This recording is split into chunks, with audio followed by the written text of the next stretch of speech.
Good morning, students. We are here again to discuss the similar chapter heredity and evolution. On the last turn, we have discussed monohybrid cross and seen that in F1 generation all tall plants were there, but no medium height plant is seen. So the question arises, were the tall plants in the F1 generation are similar to the tall plants of parent generation? This is the question. So Mendel tested it by taking both the parental plant and these F1 generation plant. Mean he has taken parental plant, parent plant that were tall and dwarf. For tallness or character tall, he has taken TT, capital TT, and for dwarf he has taken small TT. The gametes that separate, he has crossed these gametes that separate were capital T and small t, small t. When he has crossed this, he has found in first generation there were all tall plants,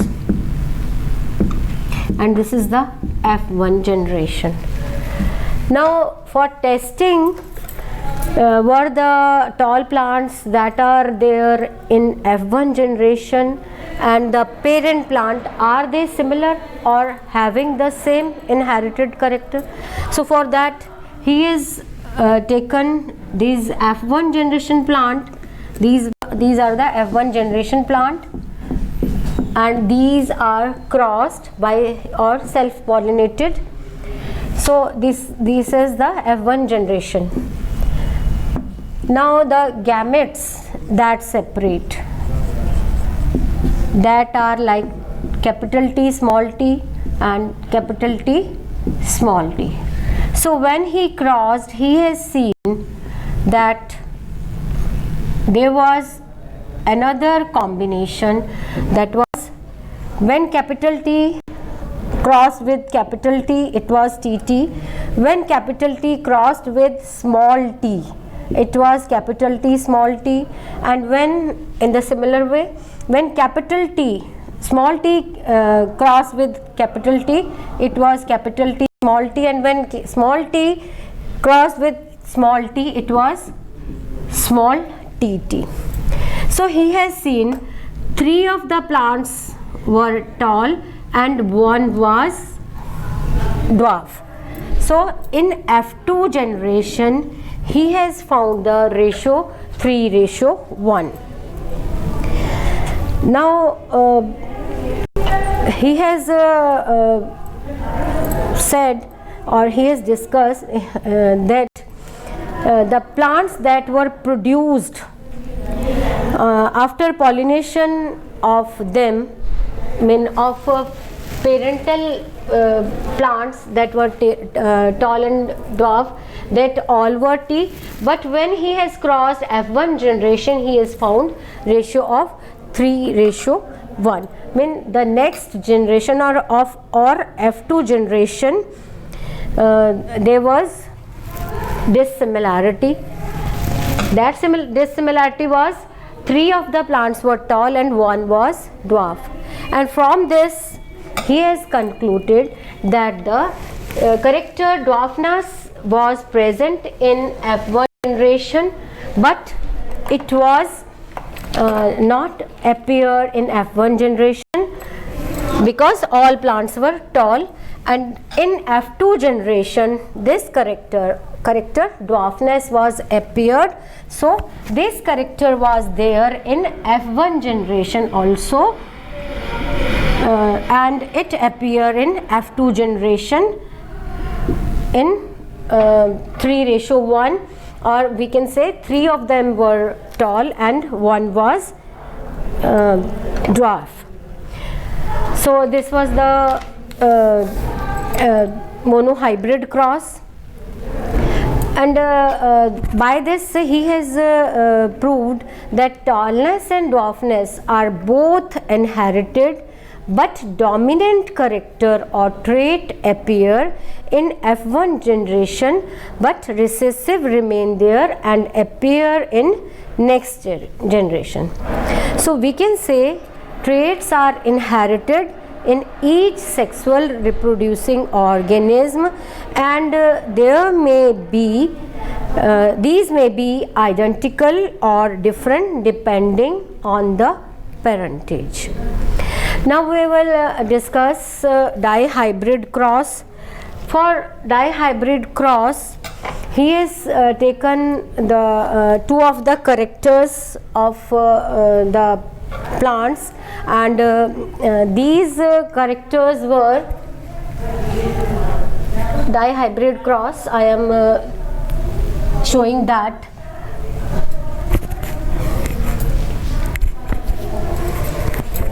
In dihybrid cross, he has taken two of the characters.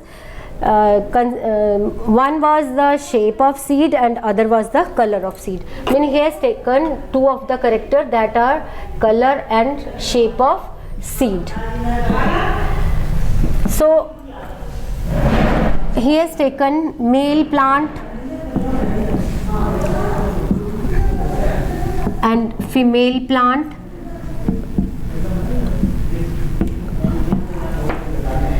Male parents, they were having round and yellow colored seed, and female plant that was having wrinkled and green colored seeds. So he has crossed this.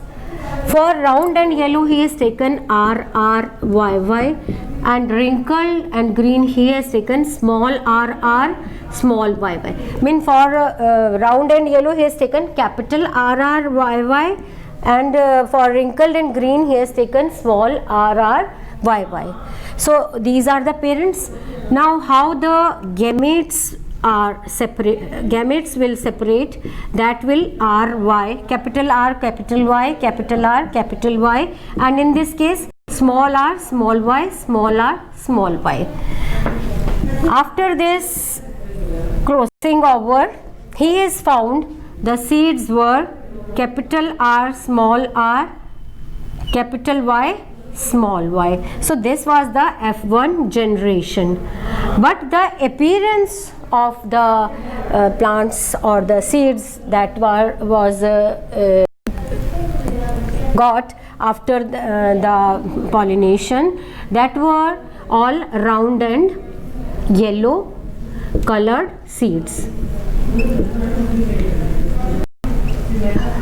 So this was the F1 generation. Now he has taken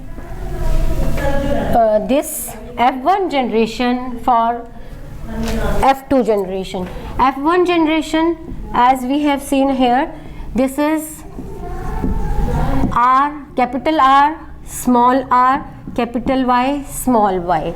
It is crossed with capital R, small y, capital Y, small y. So the gametes that will separate, they will like that: capital R, capital Y, then capital R, small y, then small r, capital Y, and small r, small y. When it will separate in the similar way here also. Then he has crossed these seeds and seen the difference. For this we are making a 16 column structure, and in this we will take these plants with male and female seeds of these plants, these are the for male and this is for female. Here he has taken ry, capital R, capital Y, capital R, capital Y, then capital R, small y, capital R, small y. In the similar way, small r, capital Y, small r, capital Y, then small r, small y, small r, small y. Now when he has crossed this, he is found in first case when this capital R cross with capital R, capital Y of female, then he has got this capital R, capital R, capital Y, then capital R, capital Y, small y, and this capital R and small r, then capital Y in the similar way, capital R, small r, capital Y, small y. In this also capital R, capital Y, small y, capital R, small y, capital R, small y, capital Y, small y, capital R, small y, capital R, small r, capital Y, capital R, small r, capital Y, small y, small r, capital Y, then small r, capital Y, small y. Here also capital R, small r, capital Y, small y, capital R, small r, then small y, small r, capital Y, small y, then small r, small y.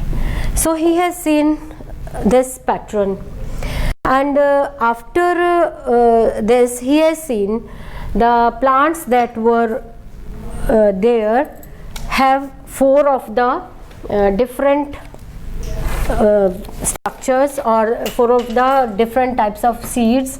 These are, as he has to name, when he has to name, he has taken if capital R is present in one condition, then he has named it as round. And when one R is capital, then he has given it name as round, and when capital Y is there, it is given it name as yellow. But when both small r are there, then he has named it like wrinkled, and when both small y are there, then he has named it as green. So we can take it as this. When capital R, he has chosen the symbols for that. Mean when the seeds are round and yellow, he has chosen the symbol triangle. When seeds are round and green, he has chosen circle. Then when seeds are wrinkled and yellow, then he has chosen a rectangle, and for wrinkled and green it was star. Now on this base we can put the symbols here. Capital R, capital Y, when both capital R and capital Y are there, then it is triangle. Here it is again triangle. In this case you can see it is also again triangle. It is again triangle, because in this case one of the capital R and capital Y is there. In this case also one of the capital R, capital Y is there, and in this case also this is also triangle. This is, here you can see capital R and capital Y, mean it is having 2 of the these Y. So for capital R we have to write the round, and for small y we have to put the green. So this is round and green, so we have to mark it like circle. In the similar, here it is also again triangle. It is here, this is round and both of these are small yy, then it is also green, then round and green, it is it will be marked as circle. Then in case this case also, capital R, small r, capital Y, capital Y. So this is for capital R it is round, and for capital Y, both capital Y, it is round and yellow, it is again triangle. Here it is also triangle, but in this case both of the R are there. When both of the R are there, it is wrinkled, but both of the Y are capital, then it will be wrinkled and yellow. It has we have to give the symbol rectangle here. Now here also it is wrinkled and yellow, because one of the Y is capital, wrinkled and yellow, and for this we have to give the rectangle. Here it is again capital R and capital Y are there, it is rectangle, capital R and small y, capital R round, and this is green, round and green, we have to give the circle for it. And then small r, both of the r are small, then it is wrinkled, and one of the y is there, then round and wrinkled and yellow, for it we have to mark the this rectangle. And on last, both r are small and both y are small, and for this we have to mark as star. When if we count the number of these round and yellow, round and green, and wrinkled and yellow and wrinkled and green, we will see here round and yellow are 1, 2, 3, 4, 5, 6, 7, 8 and 9. So these are 9, and round and green which is circle 1, 2 and 3, it is 3. And in the similar way, wrinkled and yellow, this is given as rectangle 1, 2 and 3, and this is 1. So out of 16 plants, the ratio we found, that is 9:3:1. So this was the ratio in dihybrid cross. And after this, he has given the law of or the rule of inheritance of 2 or more pairs of contrasting character in such a way that one pair of contrasting traits is independent of other pair of contrasting traits. So this was the principle of independent assortment. By dihybrid cross, he has proved the principle of independent assortment. So this is all for today. Thanks.